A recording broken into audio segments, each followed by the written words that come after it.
Welcome to Kenya Squad. On today's episode we have Christian and his amazing AP2.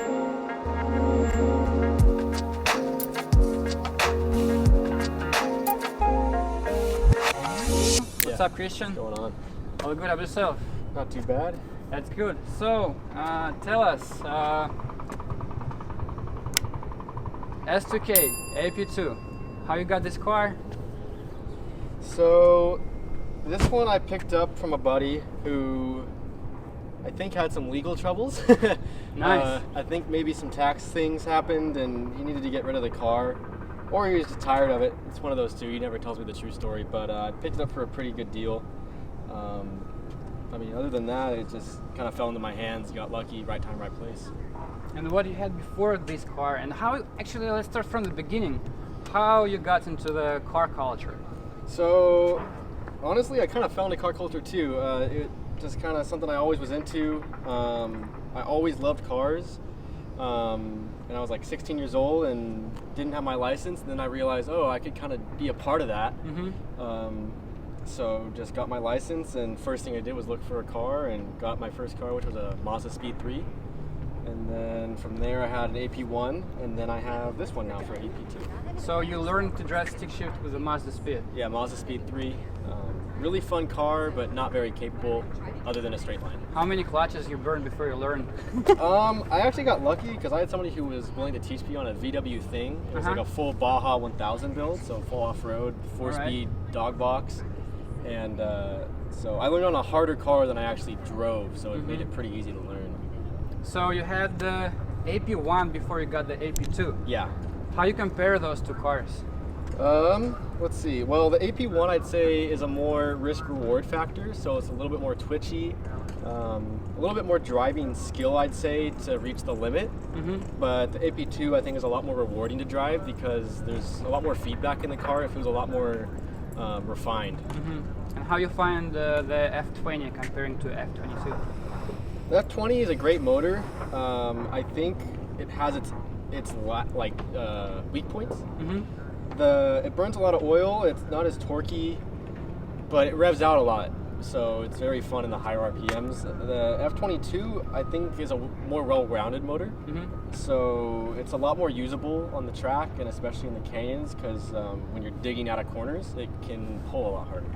And was the AP1 bone stock when you drove it, or you did some mods to it? So my AP1 was kind of a work in progress. I never really got it to where I wanted it to be. I had a C-West front bumper, these same coilovers actually, not these ones, but the exact same, which are fuels. So I had those. I think I had a few other supporting mods like bushings and motor trans diff mounts. This hard top was on it, but nothing really crazy. It was mostly just wheels, tires, suspension, and that was it. So was there any other cars on your list before getting into AP2, or you knew you want to get an AP2, or there was some other cars you were thinking to get? So I wasn't even thinking of getting another car when I sold my AP1. It just so happened the timing was right. Like I said, the guy who sold me this car, I'm still really good friends with him. Andy, great guy. He was just kind of either ready to let go of the car, and he gave me a deal I couldn't refuse, and the only other car besides the S2000 that I want would have been an S2000 at the time because I really grew up loving these cars. My dad had one when I was a kid.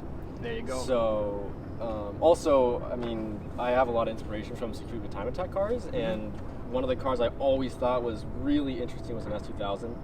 So, other than an S2000, there was nothing else I was looking for. There are other cars I want, FDRX7, you know, an AE86 would be cool, the new Supra, but there's nothing really that I'm ready to let go of this car for. I really enjoy driving this car. Yeah, it's more mechanical feel. Yeah. And so you said your dad had an S2K. Yeah, he had one when I was like, he had the first year they came out, and he had it until like 2005, I think. So I spent like my first 5 years of life, or maybe he had it when I was 2 to 7 or something like that. But I spent a lot of time in an S2000 as a kid. And, you know, when I was actually going to buy my first S2000, that connection didn't really click. And then I realized, you know, maybe my dad's S2000 had something to do with me wanting an S2000. I don't think my love for the car stemmed from that, but I think there was definitely some connection there. Yeah. What do your father think about the S2K? He loved it. Every time he gets in mine, he's like, man, I just want another one. But I don't think he'll ever pull the trigger, but he really thinks it's a funny coincidence that I ended up. So you let him drive it? Yeah, I've let him drive it a few times. He likes it, but he's not really a car guy. He's not super mechanically inclined, so. But I know he loves it, and I know he really. Still cool to have a car like that, you know? Super cool. Other question a lot of people like to ask is, what do you do for a living? Mind if I ask? Yeah, sure. So right now, I kind of bounce around jobs. I'm never really in one spot. Right now, I do valet. I've been doing it for like a year, a little over, maybe a year and a half. Just kind of a typical college kid job, you know, makes decent money, doesn't have to afford my hobby, so. How old are you? I'm 20 years old. 20 years old. Yeah. 20 years old and you have an S2K, the second one already. Luckily, yeah. Yeah, man. Just saved a lot of money. I mean, I guess I didn't really have much. I'm not gonna say I'm poor. I'm fairly comfortable, but I did it all myself and just work for it, save up, maybe ask grandma for a loan or two every once in a while, and then pay her off, But for the most part, pretty much worked for everything myself. Maybe a few birthday presents. But. So yeah, you see, if you have a dream, just go for it. Yeah, I mean, if you're willing to prioritize something as strongly as I have prioritized this. I mean, I eat ramen noodles every day. I'm not one of those kids who gets everything given to them, but I definitely work for it, and really glad people enjoy it as much as I do. Nice. And let's talk particularly about this AP2. Sure. Tell us about the mods. I guess let's start with the suspension. Sure. What so right now it's on Feels 441 and it's Rockstar spec. So it has Swift springs and then it's valved for those spring rates. It's 14 in the front, 12 in the rear. It's a pretty typical S2000 setup. I might go stiffer in the future if I think I need it, but right now I'm pretty happy with how it is. It has hard race upper ball joints and it has Buddy Club lower ball joints, so roll center adjusters, which really helps the geometry of the suspension. And I think that's it for the suspension of it. I mean, I guess it has spoon subframe collars, which stiffens the subframes up so it can't shift under the car when you're driving, which is a pretty helpful thing. Helps a lot with alignment too, so I don't have to get alignments every time I go to the track. So did you install the suspension by yourself? Yeah, I just did it with my buddy. The guy actually previously owned the car, helped me do it. And then I did the upper ball joints and the lower ball joints myself in my garage. I just took the arms out and then gave it to his shop, bring it to my buddy's shop to press them in, and then you just throw it back in. That's also the way to cut corners and save some money as well. Yeah, it's pretty nice. Convenient. What about the wheels, tires, everything? Let's go through it. Yeah, sure. So I switch tires pretty often whenever I go through a new set of tires. I usually don't go back. I haven't yet, at least. So right now I'm on the Bridgestone RE71R. It's a 255/40/17 squared, so all four wheels. And then I saw the TC4s come out, and I had to get those. They just came out in a 17 not too long ago. And I think I'm one of the first ones to have them. This size, excuse me. How long did it take to get them? Or they were already here? So when Yokohama released them, it was a 2-month wait. So I ordered them pretty much the same week they announced them, and then I got them about 2 months later. It's not a bad wait time. No, especially not for a new wheel. Yeah, especially now with the COVID and everything. Yeah. So besides suspension and wheels, what about the brakes? Sure. So right now I'm running a StopTech slotted rotor with a Project Mu Club Racer pad. Modal 660. I think it's a .4 fluid or a .3, I forget.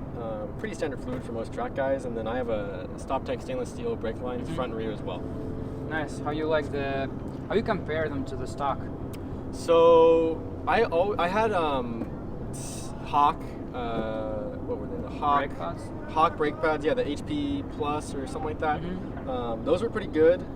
I still have stock calipers, which I'd really like to upgrade to a BDK one day. But for right now, I've never experienced brake fade on track. I've never experienced any kind of squishiness or anything like that, and they always bite. They're really confidence-inspiring brake setup. Yeah, plus with these kind of cars, you can always turn with your throttle. Yeah, exactly. So you're not using the brake power too much. Not too much, often. but there is a pretty strong tendency to crack rotors. I haven't yet, but I know it's coming up. Well, probably if you're slamming on the brakes from the 140, yeah, that's probably when. Yeah, that'll definitely do it. What about the body, engine? So for the body, it's pretty much all spoon.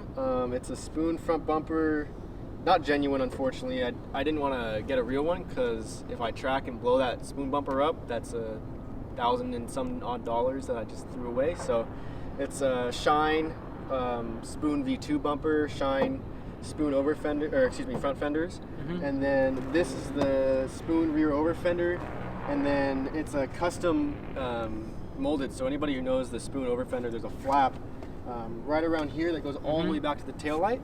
So we cut that off. Me and actually the guy who sold me the car, he does a lot of body work, Andy. So we cut it off and molded it, and we remade this this body line right here with the fender, and then molded it down so it's all one piece. Yeah, and it looks flush. Yeah, it's a fairly good job. I'm really happy with the way it came out. And again, you guys did it by yourself. Yeah, we did it ourselves. I don't think I've seen anybody else. There's a few guys that have done like the CG Amiz and molded that. It looks similar, but nobody really, I think, has done this quite yet. And actually looks nice, you know. Thank you. And what about the convertible top? It was you removed it? Yeah, convertible top's gone. Right now it has a Rockstar Garage double diagonal roll bar in there. And then, yeah, Forbidden USA hardtop. Couldn't afford the $7,000 for a real one. So I wanted the carbon fiber look, and I'm happy with this. This is pretty light and definitely makes the car look a lot. And what about the interior? I see you have... Yeah, sure. It's a little messy right now. I have my jacket and stuff for today. But yeah, so I have a Bride Cusco seat.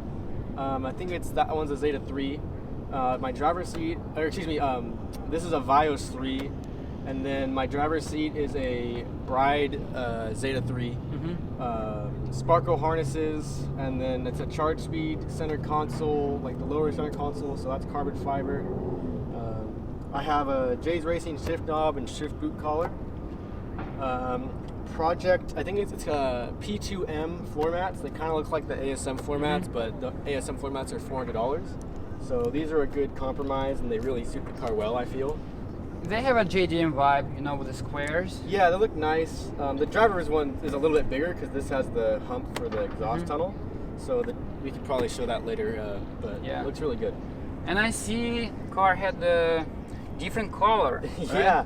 So when you got this car, was it bone stock, different color? Tell us. So I'll send you some photos we can put in the video. When I got this car from Andy, the car was a complete show car. So it had 315s in the rear, super low on bags, had custom metal over fenders, which actually looked really, really good, but for what I wanted to do for tracking and canyon, it just wasn't what I liked. I wanted to be able to perform and drive the car the way I wanted, so I had to get a better wheel setup.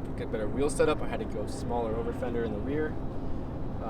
And then it was painted this really interesting black with sparkles, and it was really cool looking, you know, for what it was. I really enjoyed it, and it got a lot of attention, but I'm not really in it for the attention, and I really like driving, so I just had to reset everything and go back to what it should be in my mind, which is a driver's car. So you resprayed the whole car, and on the front this is film, right? The whole thing is 3M. Okay. The whole thing is wrapped. So if we took this wrap off, actually it's still the bodywork. You can still see the Bondo. It's all fresh under there. What about the big boy? Yeah, so that's came with that, or? No, everything. So everything on the car, the way it is now, I did. Nothing remains visually from how the car used to be. The Voltex, that's a Voltex Type 7. It's a 1700 millimeter, and it's just a center mount standard, wet carbon, not the dry. Pretty typical setup for an S2000. Produces a lot of downforce, very high stability. What about the rear bumper? Did you cut it? Yeah. So that's just an OEM AP2 rear bumper, and after we were done molding it, I just took a Dremel to it and sawed it off. Less drag. Yeah. It looks pretty cool, I gotta say. Thank you. And what about the exhaust? The exhaust is an Amuse R1 Titan. It's a 2.75 inch, I think, and it's all titanium, weighs about 8 pounds. It's a very nice exhaust. Very light. Yeah, 8 pounds, just about. That's a pretty cool license plate you have as well, KFC. 8 KFC, yeah, 8 KFC 69. And I think it's time to pop the hood. Yeah, Show sure. us what's under it. Sounds good.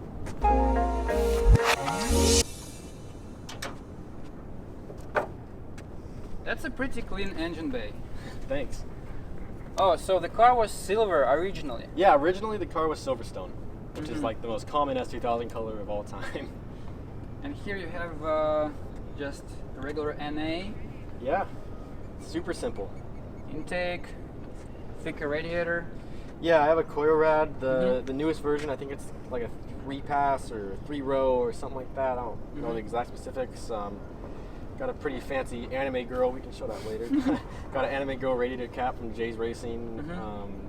Just some random strut bar. I think it's a old Jay's Racing strut bar, but not really sure. So you're just enjoying NA power. Yeah, just super happy with it. I have Honda at home. Mhm. Haven't quite gotten it tuned yet on that, but I'm really looking forward to that. Has Toda headers, but it's heat wrapped, so you can't really see the badge. But Yeah. they are Toda headers, which is a pretty uncommon thing. What about the reliability of that thing? Yeah, so far it's been really reliable. I just do my own maintenance, valve adjustments, oil, just make sure everything's good. Check the under the valve cover once in a while for any like retainer issues or spring issues or anything I can see.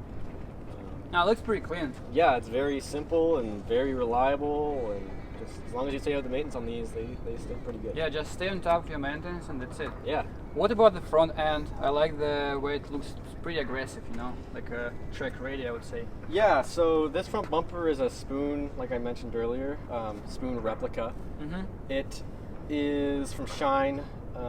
It's one of my favorite bumpers, not only because not a lot of people actually use this bumper, but it's actually one of the most efficient front bumpers for the S2000, lowest drag and highest downforce. Although it doesn't have canards in the typical fashion, these cutouts provide a lot of high-speed stability and downforce just from the way they're shaped, and spent a lot of engineering on that. Yeah, I see the front splitter is pretty big and goes way underneath the car. Yeah, so it's about a 4 or 5 inch splitter. Me and my buddy Jackson made it. Just he has a shop where he can CNC and the water jet stuff. So bought a sheet of Alumilite and just went to town. Just kind of guessed on the dimensions, and I told him I wanted to go as far back as he can make it go. So it goes almost halfway past the engine, I guess. Do you track this car? Yeah, I try and track it as much as I can. With COVID, it's been a little bit more difficult because being that I'm a valet, and valet is a pretty personal, interpersonal job where you have to be pretty close to people. It's been a little bit light on work lately, but I mean, as soon as I can reasonably afford to go back to the track, I will definitely be doing it. It's just right now I got to manage money. How do you like it on the track comparing to the driving it in the canyon? Oh, it's great. Man, track and canyon are. People say they're so different, but I find them so similar if you're really driving at the limit. Not the safest place to be in the canyons, but For sure. when you know your pass and you're responsible, it can be a really good time. Tracking is a little bit more. You can gauge your skill a little bit more. With the canyons, it's more how ballsy you are, and with the track, it tends to be how skillful are you driving. I'm not going to say I'm the best driver of all time. My times aren't the most insane, but it's really rewarding to get out there on track. But that's really cool that you're taking this car to the track, because Yeah. most people just, sometimes they go to the canyons, but most of the time it's cars and coffee. Yeah, so I do go to Cars and Coffee every once in a while. I host my own meets in Huntington Beach every once in a while, but I've kind of died off from the show car scene and the meets just because it's always the same thing. You see a G35 on wheels, and then, everyone knows that, you can see those any day of the week. So it's really hard to find a good Cars and Coffee. The South OC Cars and Coffee is really nice. I go to that every so often, but, the people I want to be with are always at the track. Yeah. And that's where this car is supposed to be, on the track. Exactly. What's next for Christian? Do you have any plans on modifying this car? So right now, with my parts list, everything is pretty much how I want it to be, at least for my skill level in driving. I made a post and I got laughed at for it sometimes. People are like, "Oh, you're never gonna stop modding it," but I made a post on my Instagram. I'm like, you know what? I think I need to just drive more and get a lot better at driving, because this car is so much more capable than I am. That I think with more seat time, I can get a lot more out of it. Yeah, I believe you gotta grow up with the car. Exactly. And mod it step by step. Yes. right, no one asks about it, but pull up the trunk. Okay. What's in the trunk? Nothing. Besides a chair and some. Let's see, we got pink bunnies. We got some driving shoes. And that is work boots, I think, and some water bottles that I just threw back there. Pokemon cards. Nothing special. Maybe some old registration or something. That's cool. That's Yeah, cool. just random things that I'm. No body bags. Not yet. So tell me, are you planning to keep this car for long, or are you planning to sell it in the near future? What's the plan for this car, like in the long term? So long term is to keep it till I die, but that's what everyone says, right? I mean, I guess until something else comes up. But Yeah. for right now, I mean, it's such a good car to learn how to drive, and maybe not learn how to drive, but become a better driver. It's so rewarding, and every time I get in it, I really just lights up my face with a smile. So I don't see myself selling it for anything, but I definitely like to own other cars, I guess. Yeah. What's the dream car? Dream car all time. I mean, I think the Ferrari F40 would be my all time. But reasonable cars, I'd really like to own a RX-7 FD. I'd really like to own maybe a R32, a GTR, just the typical stuff. But I just want to see what they all feel like on track, I guess. Evo 5 would be a cool car. And do you want to concentrate more on the track for this car, or a little bit of both? So for this car, I'd really like to stay track oriented. I don't really see myself going any other direction with it. As I progress, the car will progress. But for now, it's just easy living. Just keep it going, keep it running. Is this your daily? No, it's not. I have a GE8 Fit 2011. Nice. So How many miles? That thing only has, I think it has 98,000 miles. Yeah. I got it for like 3K. Just found it on offer up for cheap. It's low mileage for the Honda. Yeah, it'll run forever. Those things can't. Yeah, can't that kill thing them. is unkillable. Yeah, they're super fun. And how many miles on that car right now, and when you bought it? So when I bought this one, it had 50,000. That was about a year ago. I think I put about 10,000 on it, so it has 60,000, just a little over maybe 60,000 miles. Still low miles. Yeah, it's relatively low for these cars. And really like that small back. Yeah, for the transponder. Yeah. Yeah, I forgot to take it off one day at the track and just left Leave it there. Style points, why not? Yeah. All right. Thanks for coming. Yeah, no worries. It's a really nice car. I really like it. I Thank really like you. that you did pretty much everything by yourself. You saved some cash. Yeah, That's amazing. Thank And, you. thank you guys for watching. Subscribe to our channel and hit the like button if you liked it.